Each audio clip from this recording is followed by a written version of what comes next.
Hi, ഞാൻ ആദിഷ്. ഇന്നത്തെ വീഡിയോയിലൂടെ നമ്മൾ ഡിസ്കസ് ചെയ്യാനായിട്ട് പോകുന്നത് വളരെ ഹാപ്പി ആയിട്ടുള്ള ഒരു മാരീഡ് ലൈഫ് നമുക്കെല്ലാവർക്കും വേണമെന്ന് ആഗ്രഹിക്കുന്നുണ്ടായിരിക്കും. അങ്ങനെയെങ്കിൽ വൈഫിന് വേണ്ടി ചെയ്തു കൊടുക്കേണ്ട 5 പ്രധാനപ്പെട്ട കാര്യങ്ങളാണ് ഇന്നത്തെ വീഡിയോയിലൂടെ നമ്മൾ ഡിസ്കസ് ചെയ്യുന്നത്.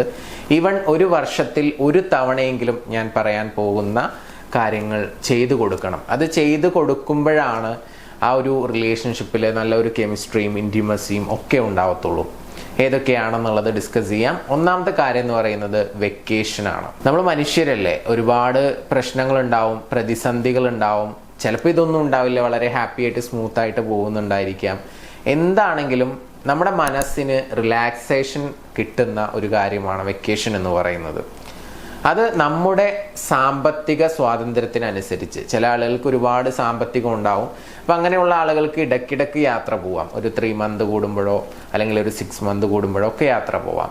ഇനി അങ്ങനെ വളരെയധികം വരുമാനമൊന്നും ഇല്ലാത്ത ആളുകളാണെങ്കിൽ കൂടി വർഷത്തിൽ ഒരു തവണയെങ്കിലും ഒരു വെക്കേഷൻ എന്നുള്ള രീതിയിൽ 2-3 ദിവസം എവിടെയെങ്കിലും കറങ്ങാൻ പോവുക, പുതിയ സ്ഥലങ്ങൾ എക്സ്പ്ലോർ ചെയ്യുക, അത് പ്രത്യേകം ശ്രദ്ധിക്കുക. അത് വൈഫിനെ കൂട്ടിക്കൊണ്ട് തന്നെ പോവാൻ വേണ്ടി മാക്സിമം ശ്രദ്ധിക്കുക. ഇത് വളരെ പ്രധാനപ്പെട്ട ഒരു കാര്യമാണ്. രണ്ടാമത്തെ കാര്യം എന്ന് പറയുന്നത് വർഷത്തിൽ ഒരു തവണ വരുന്ന ഒരു കാര്യമാണ് ബർത്ത്ഡേ, അല്ലേ? ആ ബർത്ത്ഡേ നല്ല രീതിയിൽ സെലിബ്രേറ്റ് ചെയ്യുക. അന്നത്തെ ദിവസം വളരെ എന്തെങ്കിലും നല്ല ഒരു ഫുഡ് ഉണ്ടാക്കുകയോ അതല്ലാന്നുണ്ടെങ്കിൽ സുഹൃത്തുക്കളെ വിളിക്കുകയോ അല്ലെങ്കിൽ കേക്ക് കട്ട് ചെയ്ത് എൻജോയ് ചെയ്യുകയോ അല്ലെങ്കിൽ അന്നത്തെ ദിവസം തന്നെ പുറത്തെവിടെയെങ്കിലും പോയിട്ട് രണ്ടുപേരും ഒന്നിച്ച് എന്തെങ്കിലും ഒക്കെ എക്സ്പ്ലോർ ചെയ്യുകയോ ഒക്കെ ചെയ്യാം. എങ്ങനെ വേണമെങ്കിലും നിങ്ങൾക്ക് ബർത്ത്ഡേ പ്ലാൻ ചെയ്യാം. പക്ഷെ അത് വളരെ മനോഹരമായിട്ടുള്ള രീതിയിൽ സെലിബ്രേറ്റ് ചെയ്യുക എന്നുള്ളതാണ് രണ്ടാമത്തെ ഇമ്പോർട്ടൻ്റ് ആയിട്ടുള്ള കാര്യം. ഇനി മൂന്നാമത്തെ വളരെ പ്രധാനപ്പെട്ട ഒരു സംഭവം എന്ന് പറഞ്ഞാൽ ഷോപ്പിംഗ് ഡേറ്റ് ആണ്. അത് എസ്പെഷ്യലി നമ്മുടെ പാർട്ട്ണർ ആകുമ്പോൾ അവർക്ക് ഭയങ്കര ഇഷ്ടമുള്ള ഒരു കാര്യമായിരിക്കും. ഞാൻ നേരത്തെ പറഞ്ഞതുപോലെ തന്നെ നമ്മുടെ സാമ്പത്തിക ഭദ്രത അത് എത്രത്തോളം ഉണ്ട് എന്നതിനെ ബേസ് ചെയ്തുകൊണ്ട് നമുക്കത് വർഷത്തിൽ 1 ആക്കാം, വർഷത്തിൽ 2 ആക്കാം, മന്ത്ലി വൺസ് ആക്കാം, വീക്ക്ലി വൺസ് ആക്കാം. അത് ഓരോരുത്തർക്കും ഇഷ്ടമുള്ളതുപോലെ അത് തിരഞ്ഞെടുക്കാവുന്നതാണ്. ഇപ്പോൾ നല്ല വരുമാനമുള്ള ആളാണെങ്കിൽ ചിലപ്പോൾ ആഴ്ചയിൽ ഒരു ദിവസം പർച്ചേസ് ചെയ്യുന്ന ആളുകളുണ്ടാവും, ചിലപ്പോൾ മന്ത്ലി വൺസ് പർച്ചേസ് ചെയ്യുന്ന ആളുകളുണ്ടാവും. ഇനി ഇതൊന്നും കഴിയില്ലെങ്കിലും ഒരു നോർമൽ ജോലിയാണ്, വളരെ കുറച്ച് ശമ്പളം മാത്രമേ ഉള്ളൂ എങ്കിലും വർഷത്തിൽ 1-2 ഷോപ്പിംഗ് ഡേറ്റുകൾ വൈഫിനെ കൂട്ടി പോയിട്ട് വൈഫിന് ഇഷ്ടമുള്ള സാധനങ്ങളൊക്കെ വാങ്ങിച്ചു കൊടുക്കുക. അങ്ങനെ ഒരു ഡേറ്റിംഗ് നിങ്ങൾ ചെയ്യാൻ വേണ്ടി ശ്രദ്ധിക്കുക. അത് കൂടുതൽ ഇൻറ്റിമസിയും നിങ്ങൾ പരസ്പരം ഒരു കെമിസ്ട്രിയും ഒക്കെ ഉണ്ടാക്കാൻ വളരെയധികം സഹായിക്കുമെന്നുള്ള കാര്യത്തിൽ യാതൊരു സംശയവുമില്ല. പിന്നെ അതുപോലെ തന്നെ ഇമ്പോർട്ടൻ്റ് ആയിട്ടുള്ള ഒരു കാര്യമാണ്, നമ്മൾ ചിലപ്പോൾ ഭാര്യയ്ക്കും ഭർത്താവിനും ജോലി ഉണ്ടാവും. അങ്ങനത്തെ കേസുകളിൽ കുഴപ്പമില്ല. അല്ലാത്ത കേസുകളിൽ വീട്ടിൽ ഒരുപാട് കഷ്ടപ്പെട്ട് ജോലി ചെയ്യുന്ന ചില ഭാര്യമാരുണ്ട്. ഐ മീൻ ജോലിയൊന്നുമില്ല, വീട്ടിലാണ്, അപ്പോൾ കുക്കിംഗ് പരിപാടികളൊക്കെ ആയിട്ട് അങ്ങനെ പോകുന്ന ഒരു ശതമാനം ആളുകളുണ്ട്.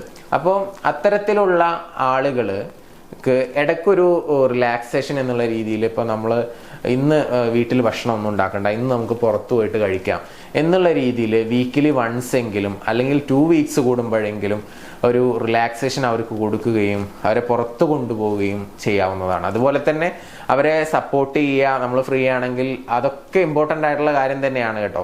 ഞാൻ പറയുന്നത് അങ്ങനെ എപ്പോഴും കുക്കിങ്ങിൽ ഇൻവോൾവ്ഡ് ആയിട്ടുള്ള ആളുകൾക്ക് ഒരു ദിവസം നമുക്ക് പുറത്തുനിന്ന് കഴിക്കാം എന്ന് പറഞ്ഞുകൊണ്ട് പുറത്ത് കൊണ്ടുപോകുന്നത് അവർക്ക് ഭയങ്കരമായിട്ടുള്ള ഒരു റിലാക്സേഷൻ ആയിരിക്കും എന്നുള്ളതാണ്. പിന്നെ അതുപോലെ തന്നെ അവർക്ക് ഇഷ്ടമുള്ള കാര്യങ്ങൾ ഉണ്ടായിരിക്കും. അത് ചിലപ്പോൾ സുഹൃത്തുക്കളെ മീറ്റ് ചെയ്യുന്നതായിരിക്കാം, അല്ലെങ്കിൽ ചിലപ്പോൾ സ്വന്തം വീട്ടിൽ 2 ദിവസം പോയി നിൽക്കുന്നതായിരിക്കാം. അങ്ങനെ അവർക്ക് ഇഷ്ടമുള്ള കാര്യങ്ങൾക്ക് അനുവാദം നൽകുക, സപ്പോർട്ട് ചെയ്യുക, അത് പ്രോത്സാഹിപ്പിക്കുക എന്ന് പറയുന്നതും വളരെ ഇമ്പോർട്ടൻ്റ് ആയിട്ടുള്ള കാര്യമാണ്. അപ്പോൾ ഈ 5 കാര്യങ്ങൾ ഒരു വർഷത്തിൽ ഭാര്യയ്ക്ക് ചെയ്തു കൊടുക്കുകയാണെന്നുണ്ടെങ്കിൽ, തുടർന്ന് വരുന്ന വർഷങ്ങളിൽ ചെയ്യേണ്ട എന്നല്ല, എല്ലാ വർഷവും മനോഹരമായിട്ട് ഇത്തരം കാര്യങ്ങളിൽ കുറച്ച് കൂടുതൽ ശ്രദ്ധ കേന്ദ്രീകരിക്കുകയാണെന്നുണ്ടെങ്കിൽ ആ ഒരു റിലേഷൻഷിപ്പിൽ നല്ലൊരു ബോണ്ടിങ് ഉണ്ടാവും. അതൊരുപാട് കാലം നിലനിൽക്കും എന്നുള്ള കാര്യത്തിൽ യാതൊരു സംശയവുമില്ല. സോ ഈ വീഡിയോ നിങ്ങൾക്ക് യൂസ്ഫുൾ ആവും എന്ന് തോന്നുന്നുണ്ടെങ്കിൽ മറ്റുള്ള സുഹൃത്തുക്കൾക്ക് അയച്ചു കൊടുക്കുക. ആദ്യമായിട്ടാണ് ചാനൽ കാണുന്നതെങ്കിൽ ചാനൽ സബ്സ്ക്രൈബ് ചെയ്യുക, ഇഷ്ടപ്പെട്ടാൽ ലൈക്ക് ചെയ്യുക. ഇതുപോലെയുള്ള വീഡിയോസ് കാണുന്നതിന് വേണ്ടിയിട്ട് നിങ്ങൾ ചാനൽ സബ്സ്ക്രൈബ് ചെയ്യാനും ബെല്ലൈക്കൺ അമർത്താനും മറക്കാതിരിക്കുക. പിന്നെ അതുപോലെ തന്നെ നിങ്ങളുടെ റിലേഷൻഷിപ്പിൽ എന്തെങ്കിലും ഇഷ്യൂസോ പ്രയാസങ്ങളൊക്കെ നിങ്ങൾ ഫേസ് ചെയ്യുന്നുണ്ടെങ്കിൽ എൻ്റെ പേഴ്സണൽ കോച്ചിങ് ആവശ്യമുണ്ടെന്ന് തോന്നുന്നുണ്ടെങ്കിൽ മുകളിൽ കാണുന്ന നമ്പറിലോട്ട് വിളിക്കാവുന്നതാണ്. മെസ്സേജ് അയച്ചുകൊണ്ടോ ഒക്കെ നിങ്ങളുടെ പ്രശ്നങ്ങൾ ഷെയർ ചെയ്യാം. തീർച്ചയായിട്ടും നിങ്ങൾക്കൊരു സൊല്യൂഷൻ ലഭിക്കുന്നതാണ്. പുതിയ വീഡിയോ ആയിട്ട് വീണ്ടും കാണാം. Thank you. നമസ്തേ.